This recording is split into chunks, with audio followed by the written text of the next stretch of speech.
Bonjour à tous et bienvenue sur cette chaîne. Je suis vraiment heureuse de vous retrouver aujourd'hui pour ce podcast. Pour cette première vidéo, j'avais envie de vous parler d'un sujet un peu plus personnel.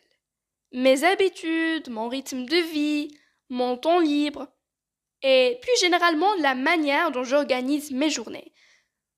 Je trouve toujours intéressant de découvrir le quotidien des autres, leurs petites routines, leurs préférences ou encore les rituels auxquels ils tiennent particulièrement. Au fond, ce sont souvent ces petits détails qui en disent le plus sur notre personnalité et notre façon de vivre. Et puis, je pense que c'est aussi une excellente manière d'apprendre du vocabulaire authentique, celui qu'on utilise réellement dans la vie de tous les jours et qu'on n'entend pas forcément dans les manuels. Alors aujourd'hui, j'ai simplement envie de partager avec vous quelques aspects de mon quotidien. Mon rythme de vie, ce que j'aime faire pendant mon temps libre, les habitudes que j'ai déjà prises, mais aussi celles que j'aimerais adopter ou au contraire abandonner. Pour commencer, en ce qui concerne mon rythme de vie, je dirais que je suis plutôt du matin. J'ai toujours eu l'impression d'être plus motivée, plus productive et plus énergique pendant les premières heures de la journée. Le matin, j'ai l'esprit plus clair. Je me sens davantage concentrée et j'ai l'impression d'avoir toute la journée devant moi, ce qui est assez motivant. C'est généralement à ce moment-là que j'aime travailler, étudier ou accomplir les tâches qui demandent le plus de concentration. J'apprécie aussi le calme du matin. Il y a quelque chose d'apaisant dans ces premières heures, quand tout est encore relativement silencieux et que la journée commence doucement. Mais paradoxalement, même si je suis plutôt une personne du matin, ma partie préférée de la journée reste le soir. J'aime énormément l'ambiance du soir, surtout en été.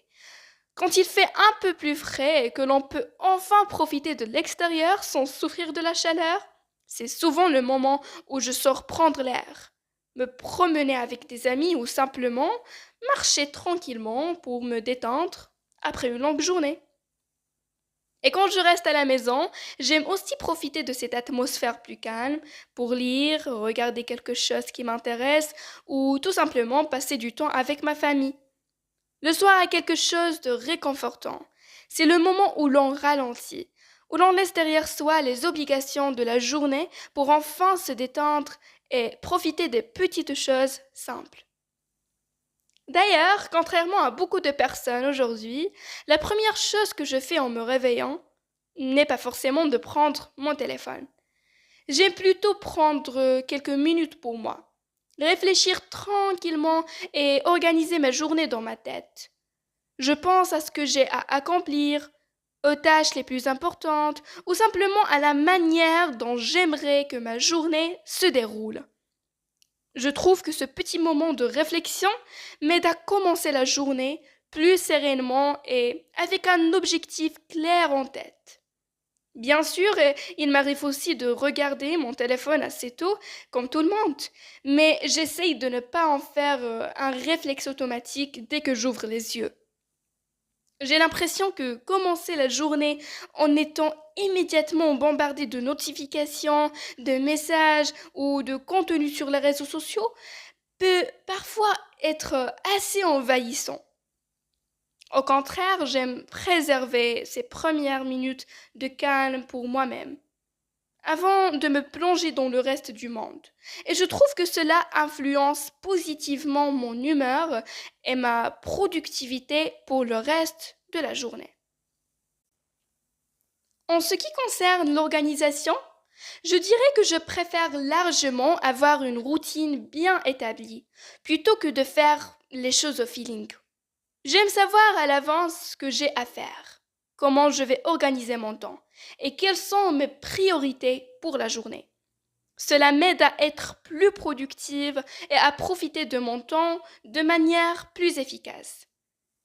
J'ai l'impression que lorsque ma journée est bien planifiée, je gaspille moins de temps et j'arrive à accomplir davantage de choses.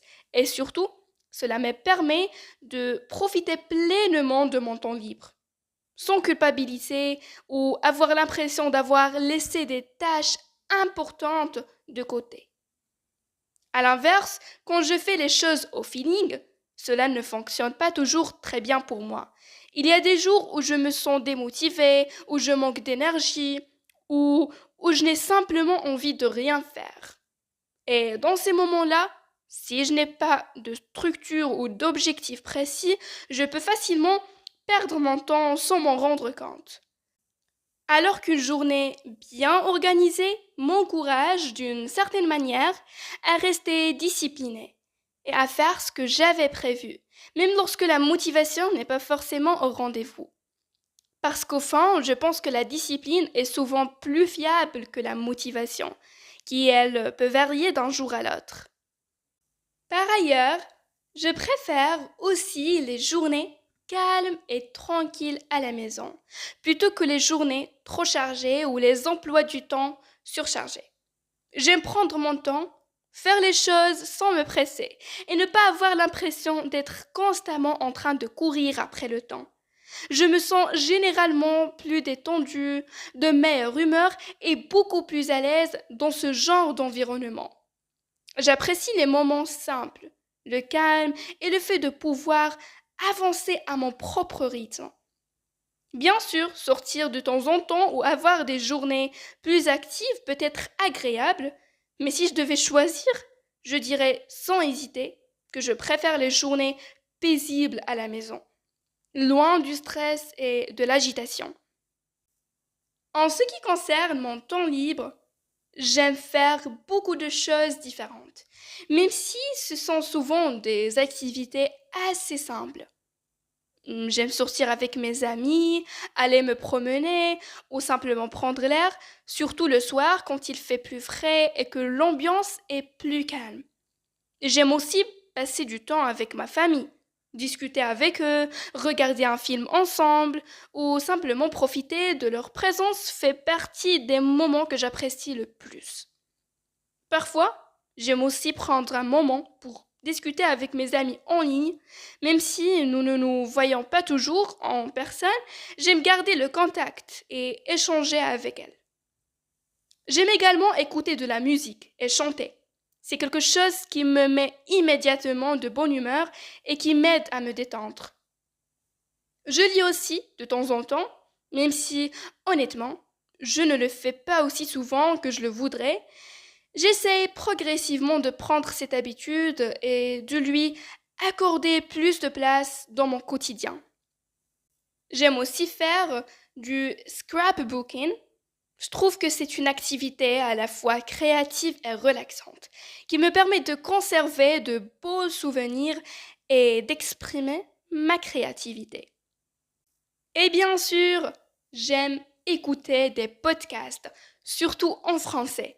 C'est une manière agréable d'apprendre, tout en découvrant de nouvelles idées et de nouveaux points de vue. Si je devais choisir mon passe-temps préféré en ce moment, je dirais que c'est sans doute la musique. Ces derniers temps, j'écoute énormément de chansons et je chante beaucoup. C'est vraiment une passion pour moi et une activité qui me procure beaucoup de joie.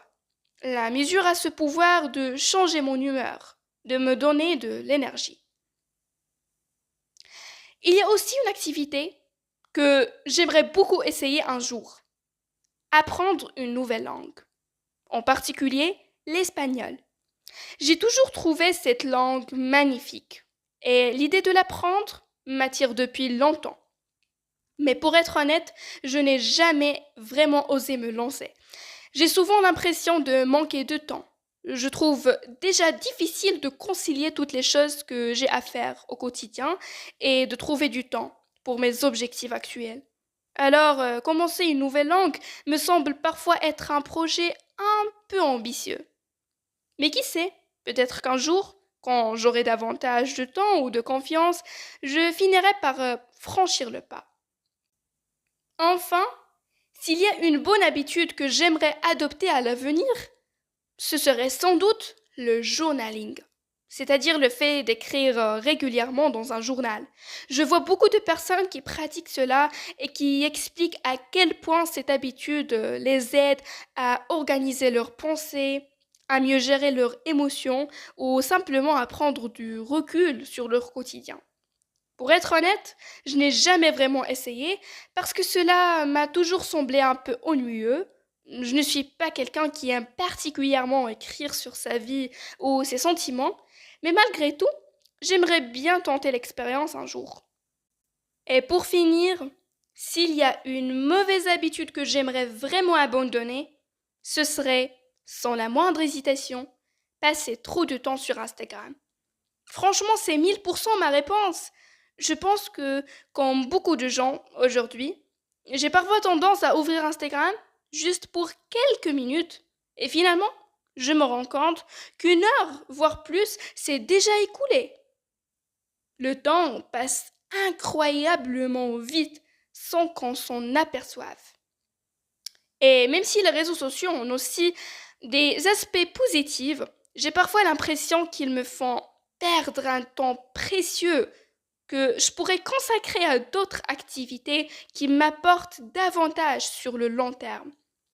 Par exemple, je pourrais lire un peu plus, apprendre de nouvelles choses, pratiquer mes loisirs ou simplement profiter davantage des moments passés avec ma famille et mes amis. D'ailleurs, si je pouvais changer une seule chose dans ma routine actuelle, ce serait probablement celle-là. Réussir à réduire le temps que je passe sur les réseaux sociaux. Je ne dis pas que je voudrais les supprimer complètement parce qu'ils font partie de notre quotidien et qu'ils peuvent être utiles ou divertissants, mais j'aimerais trouver un meilleur équilibre et les utiliser de manière plus consciente, sans tomber dans le réflexe de faire défiler mon écran dès que j'ai quelques minutes de libre. J'ai l'impression que nous avons parfois oublié comment nous ennuyer ou simplement comment profiter du moment présent sans être constamment sollicité par notre téléphone. Et honnêtement, je pense que si je passais moins de temps sur les réseaux sociaux, j'aurais davantage de temps pour les choses qui comptent vraiment à mes yeux. C'est un objectif sur lequel j'aimerais travailler petit à petit, sans me mettre trop de pression, mais en essayant d'adopter des habitudes plus saines au quotidien. Et voilà, c'était un petit aperçu de mes habitudes, de ma routine et de la façon dont j'aime occuper mon temps libre. J'ai vraiment pris plaisir à partager tout cela avec vous, parce que je trouve que ce sont souvent les petites choses du quotidien qui nous définissent le mieux et qui rendent chaque personne unique. Et maintenant, j'aimerais beaucoup en apprendre davantage sur vous. Je serais vraiment curieuse de connaître vos habitudes, vos passe-temps, votre routine ou encore les petites choses qui rythment votre quotidien. Qu'est-ce que vous aimez faire pendant votre temps libre? Y a-t-il une habitude que vous appréciez particulièrement ou au contraire une habitude dont vous aimeriez vous débarrasser? N'hésitez pas à me raconter tout cela dans les commentaires. J'adore lire vos expériences et découvrir différentes façons de vivre et de voir les choses. Et si vous apprenez le français, j'espère que ce podcast vous aura permis de découvrir de nouvelles expressions et du vocabulaire du quotidien, dans un contexte naturel et authentique. Sur cette chaîne, j'aimerais continuer à partager avec vous des podcasts et des discussions autour des sujets variés. L'objectif, c'est de progresser ensemble en français, tout en échangeant dans une ambiance simple, sincère et bienveillante. Alors, si ce type de contenu vous plaît, n'hésitez pas à vous abonner pour ne pas manquer les prochaines vidéos.